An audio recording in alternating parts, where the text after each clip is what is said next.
Hey everyone, in this lecture you will learn basics of networking. Before understanding networking, let's grasp the concept of a network. Hopefully you are aware of social network, where one person communicates with another. In the digital world, when one computer communicates with another, it forms a network, and this process is networking. So a network is formed when two or more computers exchange information over wired and wireless connection. Now, a network can be a small or it can be large, and based on that, we have some key terms in networking. First, we have LAN, which stands for local area network. A local area network is a network of connected computers and devices within limited geographic areas such as home, office, or campus. Okay, in simple terms, it's a network that allows computers and devices in close proximity to communicate with each other, share resources like files and printers, and access the internet. Then we have a wide area network. A wide area network or WAN is a network that covers a larger geographic area than local area network, such as cities, countries, or even continents. The last we have is metropolitan area network or MAN is a type of network that covers a larger geographic area than a local area network, but it is smaller than wide area network. So it typically spans a city or a large campus and designed to connect various local networks. Okay, so in these three, the local area network is smaller in size, whereas the wide area network is larger in size. All right.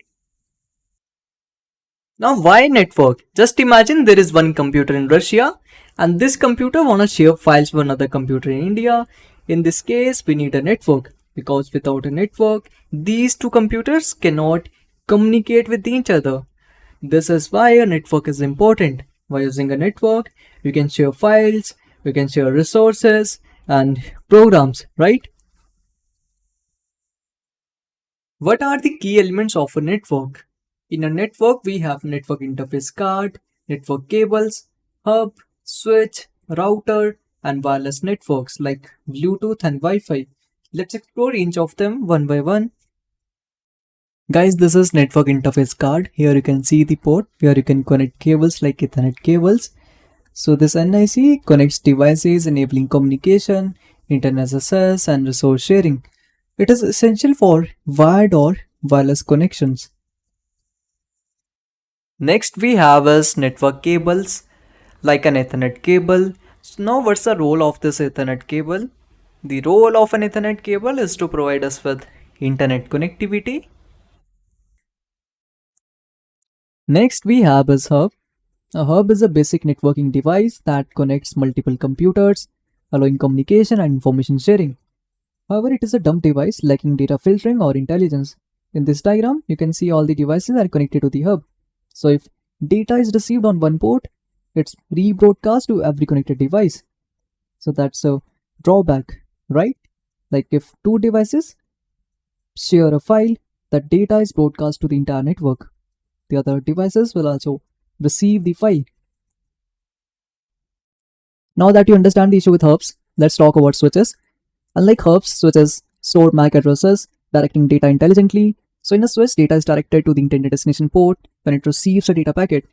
So it is intelligent device that stores MAC addresses.